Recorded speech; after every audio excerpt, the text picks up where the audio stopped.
everyone, Dwight Woods, the Jeet Kune Do Rebel here, author of the soon-to-be-released book, Jeet Kune Do Success Strategies.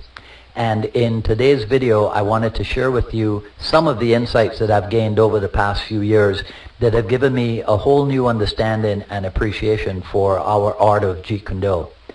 These insights led to a huge change in how I run my school, which in turn has led to a huge improvement in the amount of money that we started to make and the positive effects that we've had on our students.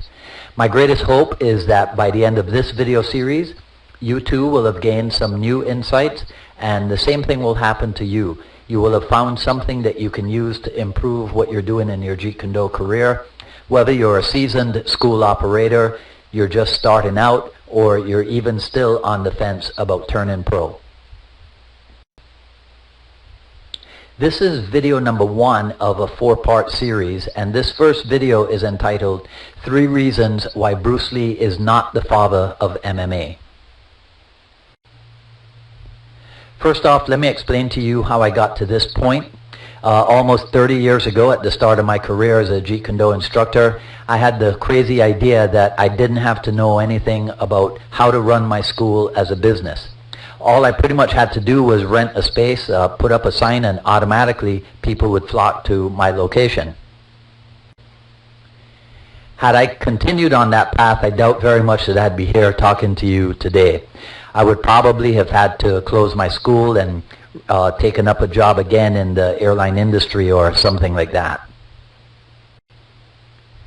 But I was fortunate enough to develop an interest in the business of martial arts, and now after years of studying how to market my business, I've come to realize that the art of Jeet Kune Do has always had a tremendous amount of business potential built right in, and this is what I'm excited to share with you today. So please sit back and enjoy. I wanted to start with this claim by some people in the MMA world that Bruce Lee is the father of MMA. Show you how it works to their advantage, but how it's really the JKD clan that should be shouting this claim from the rooftops. I've been a Bruce Lee fan since about 1970 and a Dan Inosanto student since 1983. And in all that time, I've known Bruce Lee to be only the originator of Jeet Kune Do and the father of Brandon and Shannon Lee. But it makes good business sense to align yourself with the most famous martial arts icon of the 20th century. But when you really understand what Jeet Kune Do is, then you know it's not at all the same thing as what's happening in the MMA world. So what then is the true legacy that Bruce Lee left behind? Let's go back to MMA and the Enter the Dragon opening scene where Cedro Bruce uses finger gloves and he wears fight trunks that look like Speedos. And lo and behold, he ends the fight scene by throwing and submitting Sammo Hung. This is something that a lot of people use to indicate that what Bruce Lee was doing in that movie is what's happening in the MMA world. But I seriously doubt it was his intention to have that fight scene become the advertisement for a martial arts sporting business. Here's what was really happening, and this is reason number 1. First of all, Bruce Lee was a consummate filmmaker. And so the first blow in the fight scene with Sammo Hung takes place within the first 60 seconds of the film's opening. None of this was by accident, so let's break it down a little bit differently by doing what we do in Jeet Kune Do all the time, opening our minds and expanding our thinking just a little. What Bruce Lee is doing here is using a strong opening scene the way a sales letter opens with a strong, compelling headline. The purpose of the strong, compelling headline is to get the viewer or reader's attention and make them read the first sentence of the letter or the advertisement, in the same way that a strong opening fight scene primes the viewer for the next fight scene. The second thing, and the second reason, Bruce Lee is making use of a tried and true setting showing 2 skilled combatants, and he was laying the foundation for the rest of the movie. And if you think that people don't pay attention to two warriors going at it, then you're the one who might not actually be paying attention.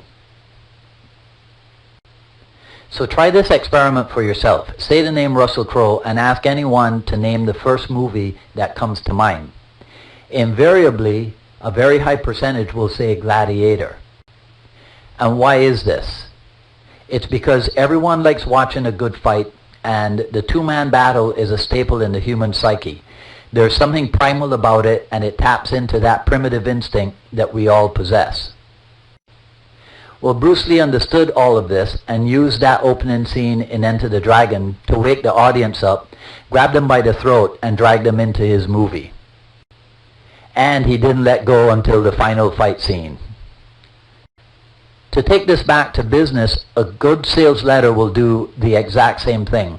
Grab the reader's attention and then keep the reader engaged all the way to the end. It's good movie making, it's good business. Not quite like my attempts in the same setting. And never forget that Bruce Lee had committed himself to being successful in his business of martial arts, using the medium of film to highlight certain concepts and express certain truths. As a Bruce Lee follower and a Jeet Kune Do descendant, I've made a similar commitment to excellence in martial arts, and I work to ensure that Jeet Kune Do continues to be a viable choice for people seeking world-class instruction in the martial arts. And in this video series, I'm going to use it to share more insights with you on just how much successful business material there is in JKD, and how, if you're interested as a Jeet Kune Do instructor, you can get to take advantage of it all.